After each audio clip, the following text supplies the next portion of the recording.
Nahiga ako at pilit na pinakalma ang sarili. Ilang minuto ang lumipas. Akala ko tapos na. Pero bigla akong nakarinig ng katok Ituan. Hindi pa. mula sa pintuan ng bahay. Napabangon na ako. Kasunod noon ay sa pangalawa. Sa wakas, lumabas si Lola mula sa kanyang kwarto. Pagkakita niya sa akin, agad siyang namutla. Ano? Ang ginawa mo? Hindi. Ano ang ginawa mo? Tinawag ko lang po sila niyang napahawak sa noo niya. Parang sobrang laki ng problema. Lumapit siya sa pintuan. Patuloy ang katok. Mas malakas. Mas mabilis. Parang maraming tao sa labas. Dahan-dahang binuksan ni Lola ang pinto. At nakita ko sila nakatayo sa harapan ng bahay. Ang mga taong nasa magagandang bahay. Nakangiti silang lahat. Pero ang mga mata nila ay itim pa rin. Hindi sila nagsasalita. Nakatingin sila sa akin. Pagkatapos ay nagsimulang magsalita si Lola.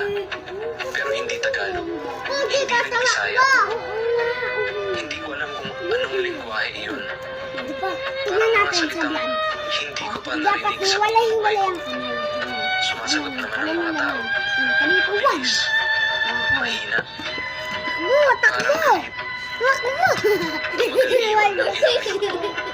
Habang tumatagal, lalo akong kinakabahan. Natapos simuko si Lola. Isa-isa silang tumalikod. Naglakad sila pabalik sa kanilang mga bahay. Maya-maya, naglaho ang mga ilaw. Naglaho ang mga bahay. Naglaho ang mga tao. Parang usok ang tinamay ng hangin. Naiwan na naman ang madilim na bukid. Isinara ni Lola ang pinto. Pagharap niya sa akin, ang nasa mukha niya. Dalawa. Ito sila. Isa pa. O, tama na. Ng oras Tama na. ng kanilang kasiyahan. Okay, Miwas. Uy, pibiwas tayo. Dito sa lugar na yun, hindi sila dapat ginagambala. Hindi ako nakapagsalita. Ngayon lang nagsimulang mag-sink in sa akin ang lahat.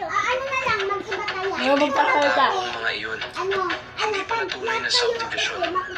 Hindi pala totoong mga kapitbahay. Hindi ka, wala Kinabukasan, magsasalita ka. maaga akong ginising ni Lola. Uwi ka, nakaimpake na ang mga gamit ko. Uwi ka na sa syudad. Sa syudad, Bakit po? Tahimik siyang tumingin sa bintana.